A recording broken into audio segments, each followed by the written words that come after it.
All right, listen up. This is a Code Ninja security advisory. We're tracking an active, high-impact threat, so let's get straight to the intel. No time to waste. So here's the operational threat right here. What you're looking at, this quote, it defines the absolute severity of the vulnerability we're tracking. And make no mistake, when they say compromising the entire system, they mean it.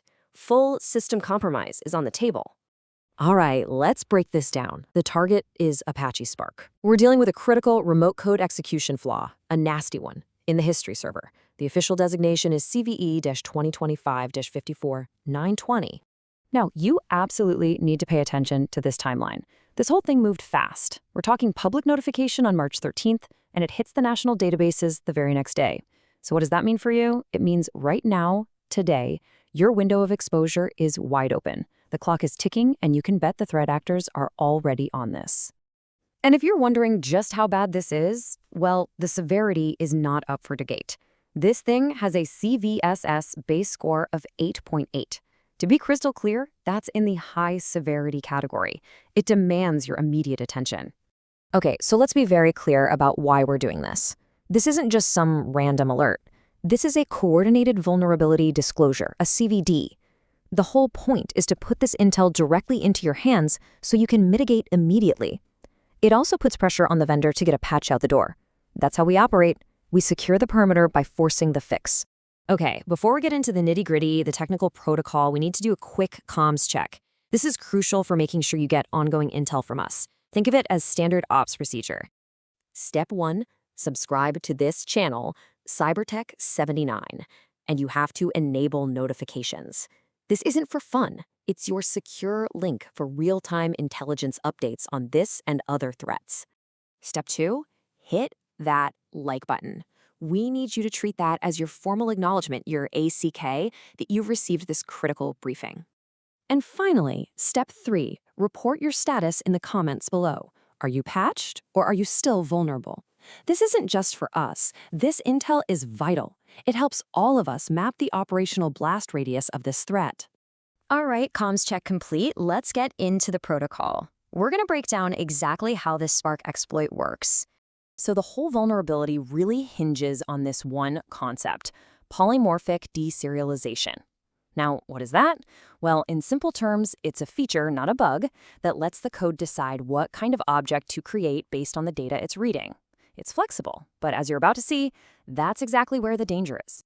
And here it is, the root cause. The Spark history server is using a common library, JSON, but in a way that's, well, way too trusting. It's configured to allow the event log data itself to tell the server what class name to use. The server then just blindly follows orders, creating and running whatever it's told. You can see where this is going. So how does an attacker weaponize this? It's a pretty straightforward kill chain. Step 1. They need to get write access to the Spark logs directory. Once they're in, they inject a specially crafted JSON payload into one of those log files. And here's the clever part. The payload doesn't introduce new code. It points to a malicious class that's already on the system, something that was never intended to be used this way.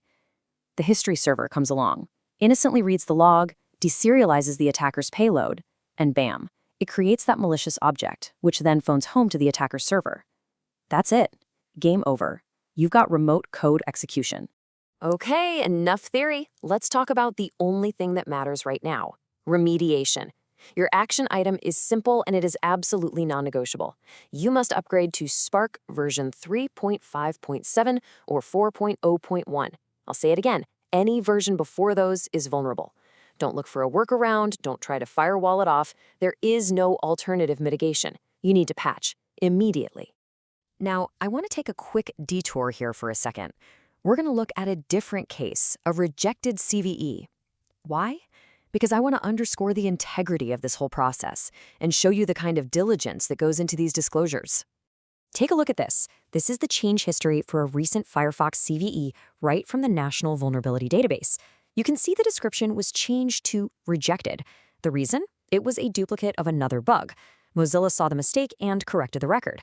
That, right there, is what responsible disclosure and good hygiene look like.